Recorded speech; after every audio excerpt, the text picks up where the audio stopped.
నిజంగా డిఎస్సి పరీక్షలు డిఎస్సి పరీక్షల్లో వీళ్ళు కండక్ట్ చేసిన విధానం చూస్తే నిజంగా చాలా షాకింగ్గా ఉంటుంది. అసలు అలార్మింగ్ లెవెల్స్లోకి షాక్ అనేది పోతుంది.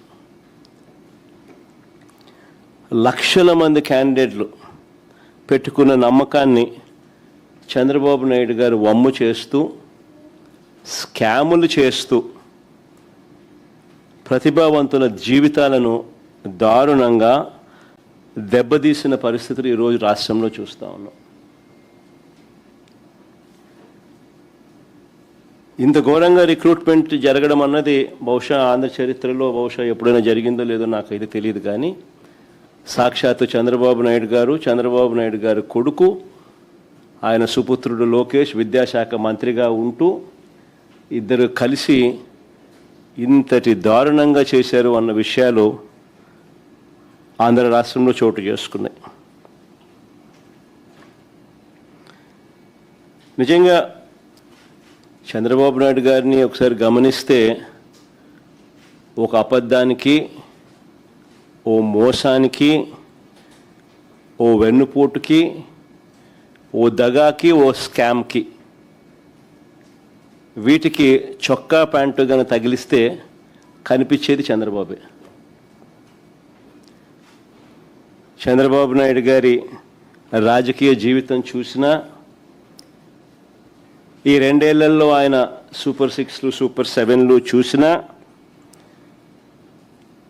తానిచ్చిన మేనిఫెస్టో హామీలు ఇంకా లోతుగా చూసినా, ఇవాళ టీచర్ల రిక్రూట్మెంట్ చూసినా మనకు కనిపించేది ఇవే: దగ, మోసం, అబద్ధాలు, స్కాము, ఇవే కనిపిస్తాయి. చంద్రబాబు నాయుడు గారు రాగానే చేసిన తొలి సంతకం 5 సంతకాలు చేశాడు. తొలి సంతకాలు అంటూ దానికి నానా హంగామా, ఆర్భాటం కూడా చేశాడు. అందులో భాగంగా ఇది కూడా ఒకటి. ఇందులో మెగా డిఎస్సి అనేది ఒక సంతకం. మెగా అనేది ఏమిటో నాకైతే అర్థం కాదు. కానీ ఎందుకంటే ఇందులో 6100 ఉద్యోగాలు మేమిచ్చిన నోటిఫికేషను, ఆయన ఇచ్చిన చరిత్ర కాదు, మేమిచ్చిన నోటిఫికేషన్. ఆ నోటిఫికేషన్ 6100 పోస్టుల నోటిఫికేషన్ను చంద్రబాబు నాయుడు గారు వాటిని భర్తీ చేయకుండా రద్దు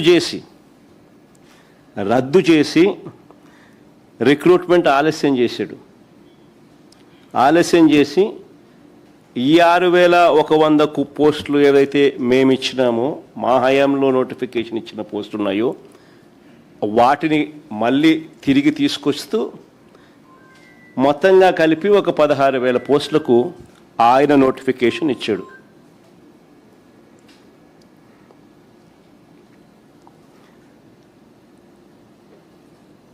ఇచ్చిన ఈ నోటిఫికేషన్లో చివరకు లీకులు చూస్తూ ఉన్నాము, అక్రమాలు చూస్తూ ఉన్నాము, స్కాములు చూస్తూ ఉన్నాము, అవకతవకలు చూస్తూ ఉన్నాము.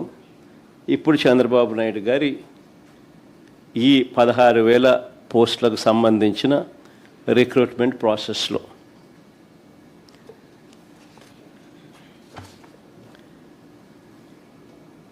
నిజంగా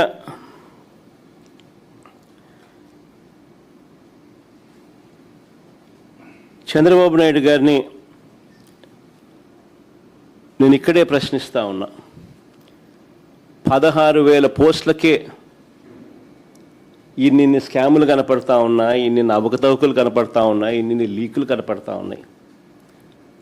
ఇది చంద్రబాబు నాయుడు గారి చరిత్ర చెప్తా ఉన్న నిజం. మరోవైపు ఆయనంతటా ఆయన సెల్ఫ్ సర్టిఫికెట్లు చాలా ఇచ్చుకుంటుంటాడు. రికార్డ్ అంటాడు, మెగా అంటాడు, రకరకాల పద్ధతులు, రకరకాల మాటలు మాట్లాడతాడు. నేను చెప్తా ఉన్నా చంద్రబాబు నాయుడు గారికి, అయ్యా చంద్రబాబు నాయుడు గారు, రికార్డ్ అంటే ఏమిటి, రికార్డ్ అంటే ఏమిటో నేను ఒకసారి చెప్తా తెలుసుకో చంద్రబాబు అని చెప్పి నేను చంద్రబాబు చెప్తా ఉన్నా.